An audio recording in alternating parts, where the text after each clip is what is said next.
They came in light, not darkness. At exactly 9:00 p.m. GMT, every screen on Earth, phones, televisions, tablets, laptops, billboards, went blank. Then came a white flash, brighter than welding fire, followed by a single message, *****, we have arrived. *****, no origin, no signature, just those three words. 30 seconds later, the sky cracked open. It began over the Pacific.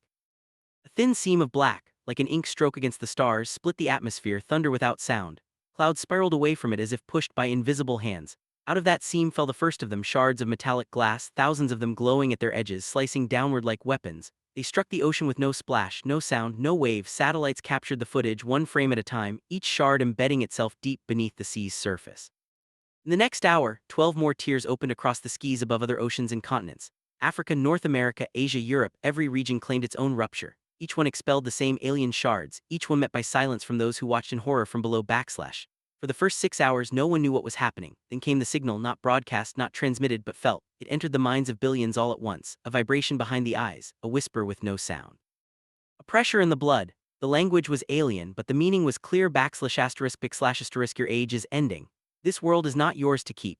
*****, people screamed without knowing why. Others dropped to their knees. Some wept in silence, unable to explain the sudden grief that filled them. Leaders tried to speak but found their tongues still. Strategists assembled in bunkers, trying to find patterns, objectives, weaknesses.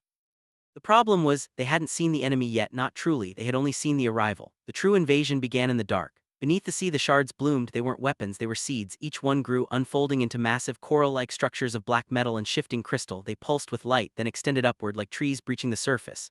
For hours they sat half-submerged, watching, calculating. Then they moved, energy arced between them, lightning without thunder. The ocean boiled around their roots. Then beams thick as towers erupted skyward from their cores. They hit the clouds and shattered them. Soon after, gravity began to warp. Small changes at first, drops of water falling slower in certain zones, people stumbling over invisible bends in space, birds stopped flying, satellites lost orbit, the moon shimmered like a mirage, and then the first city fell. Hong Kong vanished in a single blink. Surveillance footage caught it. One frame it was there, the next. A blackened pit where skyscrapers had once pierced the sky. No flash, no explosion, no warning, just erasure. Panic followed, global and unstoppable. Civilization fractured faster than any government could contain it. Riots in Paris, mass suicides in South Korea, religious revivals in Brazil, militias forming in the American Midwest.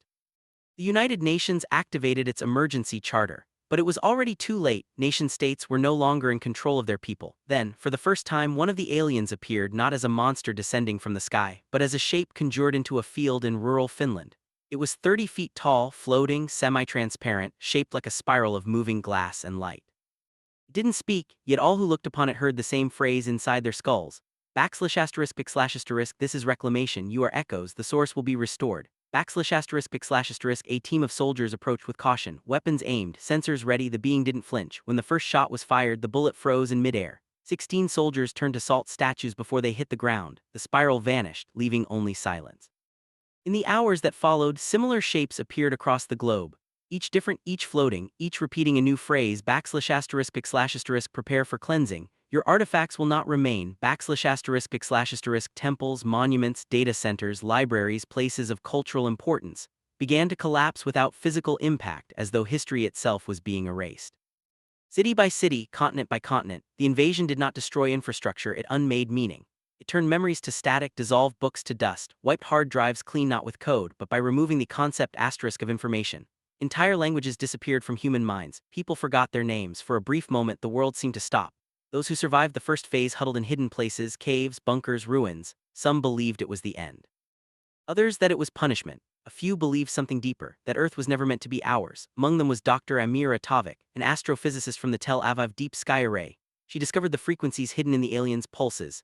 Mathematical structures layered like DNA, repeating with intention, not destruction, but editing. She published one final paper before all networks fell offline. Its final sentence read, "They're not just removing us, they're debugging the planet."